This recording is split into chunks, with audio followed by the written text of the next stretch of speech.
Magandang umaga po sa atin lahat. Andito naman po si Professor Tonton Contreras sa isa ng edisyon ng Usapang Politika dito sa Facebook Live sa mga friends ko at doon sa mga followers ko dito sa FB at mga subscriber ko sa YouTube channel ko. Pasensya na po, talagang lagi kayong team replay. Araw po ngayon ng Lunes at pag-usapan natin itong hindi seryoso pero dapat pag-usapan pa din na mga panukala tungkol sa mga taong hindi yata nag-iisip. Ito ay tungkol doon sa sinabi ni Representative Kiko Barsaga na dapat na daw sigurong bigyan ng independence ang Mindanao. Sinabi niya yan, you know. Of course, alam naman natin na hindi dapat natin siniseryoso si Barsaga, pero pag-usapan din natin. Kasi hindi lang naman ito si Barsaga ang nagsasabi kasi sinundan ito na isa pang dapat hindi rin siniseryoso. Kaya lang dapat din pag-usapan. Sasabihin niyo hindi pala seryoso, hindi kailangan bigyan ng panahon. Kailangan natin pag-usapan para malaman nyo. Kasi pag meron kayong makausap na ganyan ang sasabihin sa inyo, lalo na pag mga taga Mindanao na DDS, kasi may mga taga Mindanao naman na hindi DDS, paliwanag nyo sa kanila ang magiging implikasyon. Kasi itong isang vlogger na, alam ko, nasa China yata siya ngayon, hindi naman dito sa Pilipinas.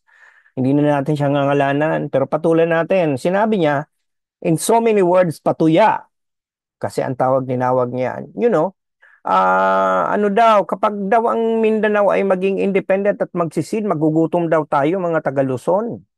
At siyempre, mga taga Visayas, kasama na rin doon. The rest of the Philippines will go hungry if Mindanao decides to secede. Medyo nakakapika yung ganito di ba? Medyo nakakapika. Kailangan sagutin kasi pag hindi ka rooted sa data,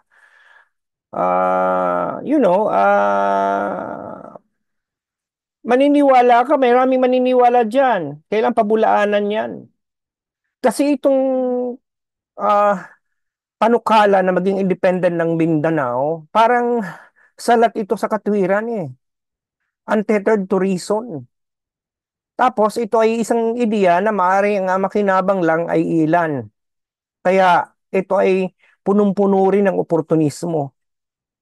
Mga oportunista. Kung hindi ka man oportunista, ikaw ay wala sa iyong katinoan. Alam nyo, si Representative Kiko Barsaga, sabi niya, it's about time to give Mindanao its independence. Masyadong bold ang representative na ito. Pero talaga namang hindi yan pananaw ng isang statesman, yan ay pananaw ng isang provocateur. Tapos, si Funq, itong isang troll, yun nga, sinabi ko, nag-post siya sa social media na kapag daw yun nga, pag ang Mindanao daw ay magsisid, ang entire Philippines will go hungry. Magugutom na tayo. Ah, alam natin na itong dalawang statement na to ay parehong walang basehan. Walang seryoso, rasyonal o makatwiran, legal, at kahit moral na basehan ang i-argue mo na magsisisid ang Mindanao. Pero ang in-expose nito ay isang forma ng oportunismo ng mga taong nag-invoke ng national, ng regional pride, pero ito naman ay hindi galing sa panawagang magkaroon ng katarungan, kundi para lamang tayo ma-distract sa mga bagay-bagay. Actually, yung sigaw ng independence for Mindanao, isang populist fantasy yan. Pantasya yan na gusto lamang maging populista. At ito ay lalo pang pinapatindi ng mga wounded egos ng mga tao, yung mga dynastic ambition, yung mga pamilyang nasusukol na. So yung frustration dahil sa siminimala sa politika ay kino-convert sa separatismo. Samantalang hindi tinitingnan kung ano magiging implikasyon nito sa ekonomiya at sa pamahamahala, hindi lamang ng buong Pilipinas, lalo-lalo ng Mindanao. O sige, tingnan natin, sapagkat ako, ayoko kasing nagsasalita ng walang data. Pag-usapan natin ng data. At first glance, Mindanao looks formidable. Sa tuong nga naman, siguro kaya sinabi ng vlogger na yon na nakabase sa abroad na magugutom ang Pilipinas kapag hindi, pag ang Mindanao ay humiwalay, Totoo naman talagang 40% ng ating food supply ay galing sa Mindanao. Yung ating mga saging, yung mga pinya, yung mga rubber exports. At may mga mineral na galing sa Mindanao, katulad ng nickel, katulad ng ginto, ng copper. Ito ay mga hindi natin pwedeng mapasubali ang lakas ng Mindanao. Pero ang ganitong klase ng kalakasan, hindi ibig sabihin meron silang fiscal capacity o may kapasidad silang manalapi o sa ekonomiya. 40% ng nation's food comes from Mindanao. But according to the Department of Finance, Mindanao contributes only 10 to 12% of total national tax revenue. Imagine, quarter ng populasyon galing sa Mindanao, 25%. Pero nagko-contribute lang siya ng 10 to 12% sa ating mga kinikita. Karamihan sa mga malalaki nagbabayad ng buwis ay nasa Metro Manila na kung saan 70% ng koleksyon ay nanggagaling. So in short, Mindanao may produce more in food, but it earns very little for the treasury. So kung ang Mindanao ay magsisisid, it will instantly lose access dito sa income na ito. Yung tinatawag nating redistributive transfers na nakikita sa National Tax Allotment, yung IRA, yung budget sa infrastruktura, yung social subsidies, yung pondo sa pagpapagawa ng daan, kung hindi kinukurakot, eskwelahan, ospital, at maging yung pagpondo ng mga security forces, army at police para mamantina ang kapayapaan doon. Sa totoo lang, government spending in Mindanao exceeds its revenue contribution by nearly double. So it is earning less compared to what it is getting. Okay? So, independence for Mindanao would turn off the tap. Parang papatay mo yung gripong yun. Sa totoo lang, nakikita ko na sa unang taon pa lang, ang isang independent Mindanao magkakaroon ng budget shortfall na halos 5 to 8% ng GDP. Ano mangyayari dito? It will cut budgets in education and social protection, pati sa peacekeeping. At maliban sa budget, maliban sa isyong piskal, mayroong problemang politikal ang Mindanao. Malamang sa malamang ang strukturang politikal nito ay maaring gumuho. Alam naman natin na hindi homogeneous o monolithic ang Mindanao. Hindi ito unified community. May Muslim, may Kristiyano, may lumad na nahati ayon sa wika, ayon sa clan, ayon sa kasaysayan. Yung pagkakaroon nito ng Bangsamoro Autonomous Region in Muslim Mindanao, may special fiscal arrangement one with the national government. Hindi nyo ba alam na ito tumatanggap ng 90 billion yearly in block grants? Pero ang nare-raise lang ng BARM ay 5 billion on its own. So you are practically subsidizing 85 billion of its expenses. So imagine mo na expand mo to sa entire island without the help of Manila. Kasi syempre, pag maging independent na ang Mindanao, may sarili na siyang bansa. Ang Manila, wala nang pakialam. So, BARM already struggles with absorptive capacity and transparency. Ano pa kaya kung iyan ay palakihin mo? Sinong mamumuno pagtatalunan yan? Alam naman natin may iba't ibang mga clans, iba't ibang mga politically dynasties sa Mindanao. MILF, sino man yan mismo, sino, yung mga Muslim, hindi yan papayag na sila basa-basa na lang maitsapwera. De Dutertes, yung mga clan sa Maguindanao, yung Davao Business Elite, yung iba pa mga elite dyan. Alam nyo, madaling sabihin ng independence, pero ang kasaysayan nagtuturo sa atin ng isang malagim na aral. Ang independence na walang institusyong matibay, mauwi lamang sa warlordism and failure. Katulad yan na nangyari sa South Sudan. Yan ay isa lamang warning sa atin. Marami ang umasa na maging independent ng South Sudan ay magiging mabuti ang buhay ng mga tao. But it was undone by factionalism. Pagkakawatak-watak. Ang dami-dami dong gustong warlord na gustong mamuno. Alam naman natin sa Mindanao maraming private armies. May multiple armed groups. Yan din ang kauwian kapag hindi tayo maingat. So itong claim na to ng isang vlogger na taga na DDS na nasa abroad, that the rest of the Philippines will go hungry without Mindanao, is a misleading half-truth packaged as a nationalist defiance. Sabi ko nga, totoo na ang Mindanao nagko-contribute significantly sa food basket. Pero dapat nating isipin na ang independence hindi yan harvest festival. Ang independence parang yung economic divorce. Siyempre, isang bansa tayo, pero maging independent ang Mindanao, ay di kanya-kanya yan. Hindi lamang yan paghihiwalay.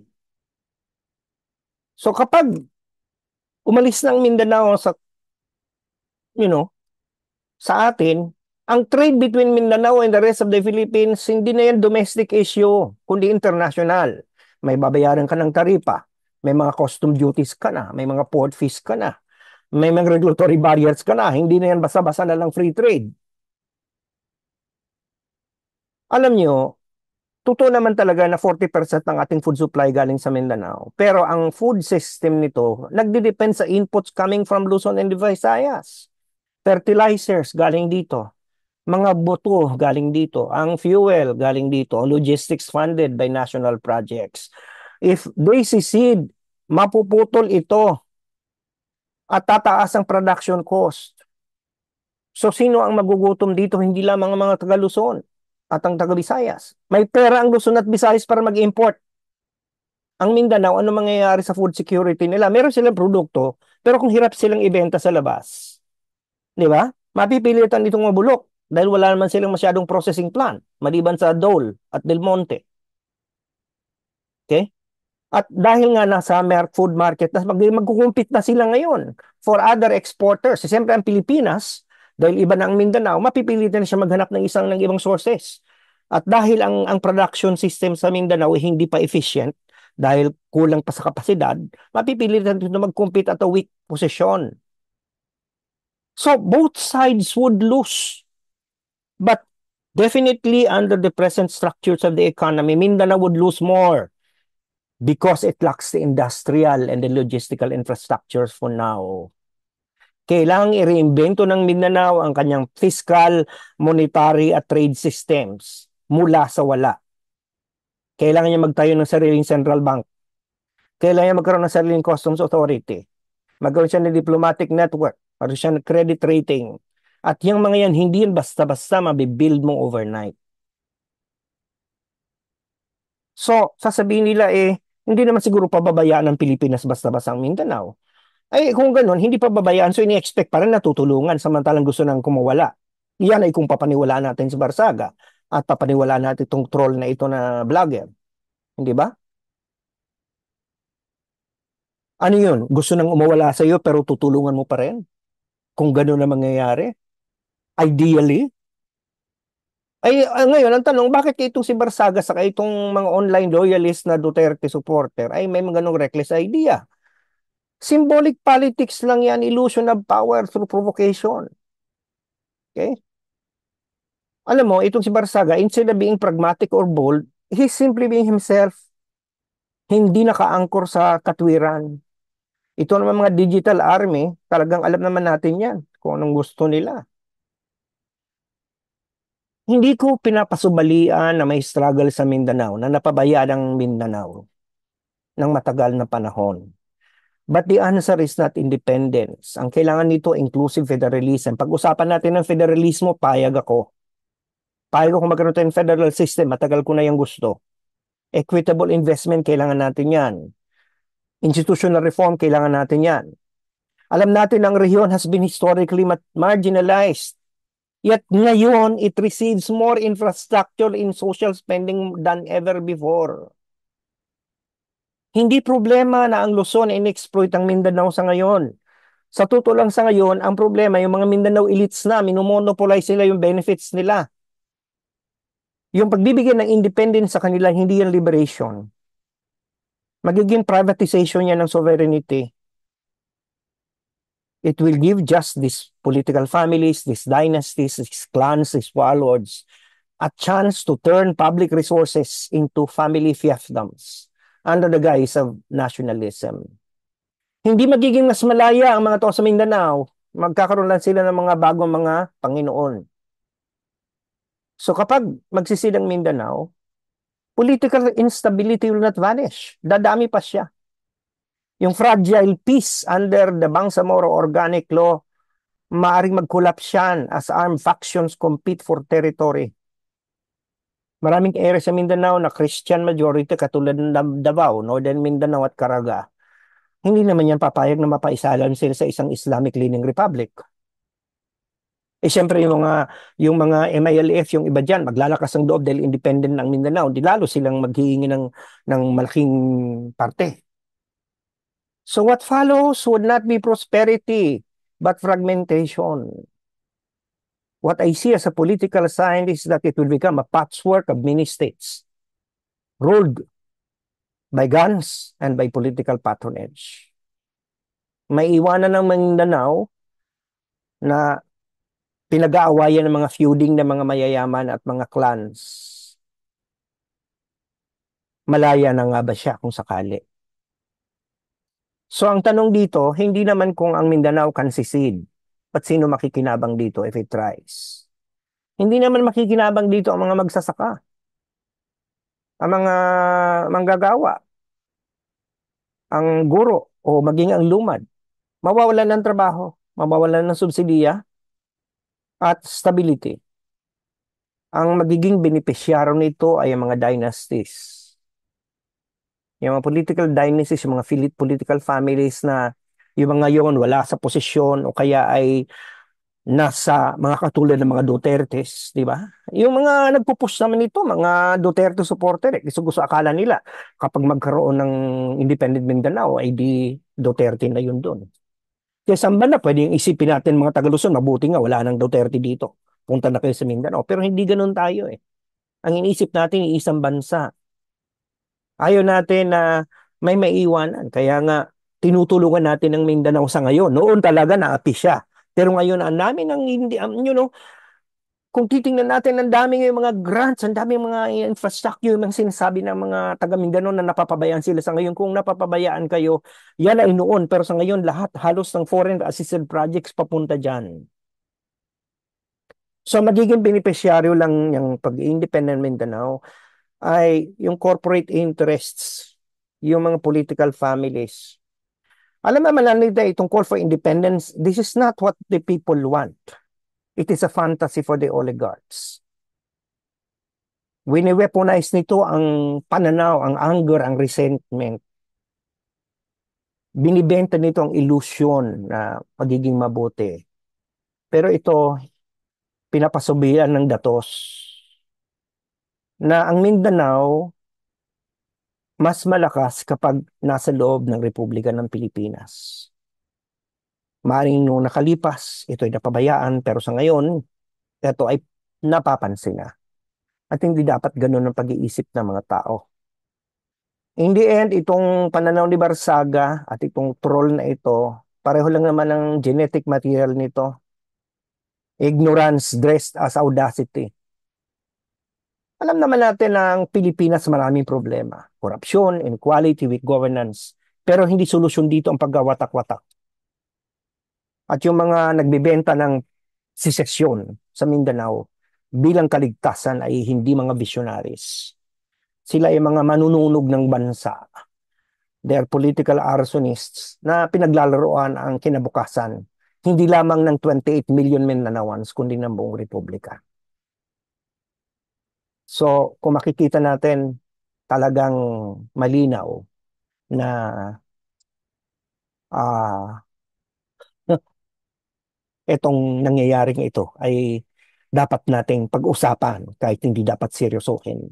Kasi kaya nga sabi ko, baka sabihin nyo sineryoso mo hindi eh.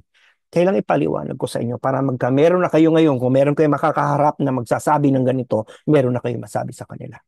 O sige, sana nakapagturo ko yung kaisipan, na-plus ko yung mga puso at ang pabago kong panahon sa buhay, lalo-lalo sa political. Dahil sabi sa kanang Lasal, teach mind, touch hearts, and transform lives. At para naman sa mga, you know, kababayan natin, sana nakapagsilbi ako sa inyo, nakapagsilbi sa bayan. Dahil pa, sabi sa kanang UP, serve the people. At gusto ko nga pong pansinin yung huling laro ng Lasal sa UAAP kalaban ng UP ay ang ganda na nangyari. Nanalo ang Lasal, natalo ang UP, 3 points lang naman po. Yan ang magandang laban. Pero ang mas maganda dito, yung nakita natin sa halftime na yung cheerleader, alam mo, ako'y tuwan-tuwa dyan kasi ang anak ko dati siyang member ng pep squad ng Lasal, competing team pa siya. Flyer yun, ipinadyo namang iniitsa-itsa. Di ba? Ah, nakita natin kung paano nagsanib ng puwersa ang animo, ang squad at ang UP pep squad. Nagsama sila para i-condemn ang mga katiwalian at ikulong na. Pero, so nagsama. At yung pinakahuli, kinilbutan ako doon eh. Yung mga taga-UP ay nagpormang archer at yung mga taga-Lasal nagpormang oblation. Simbolo ng pagkakaisa. Tama-tama para sa akin dahil ako, ang puso ko, both sa UP at Lasal. Kasi ako ay Lasaliano din, nagturo ko doon ng 21 years at alumnus na rin ako ng Lasal. Kasi pag nasa Lasal ka, alumni ka. Kahit nagturo ka dito, hindi ka naman kailangan matapos o mag-graduate doon or basta nagtrabaho ka, ako ay alumni ng Lasal. At ako ay alumni din ng UP at nandito na nga ako ulit sa UP. So, kinilabutan ako doon. So, ngayong sasabihin ko to, daman-dam ako. Lagi kong sinasabi. UP naming mahal, ani mula sa magandang umaga, magandang tanghali, magandang hapon, magandang gabi kung nasa man kayo sa mundo. Bye for now. See you Wednesday!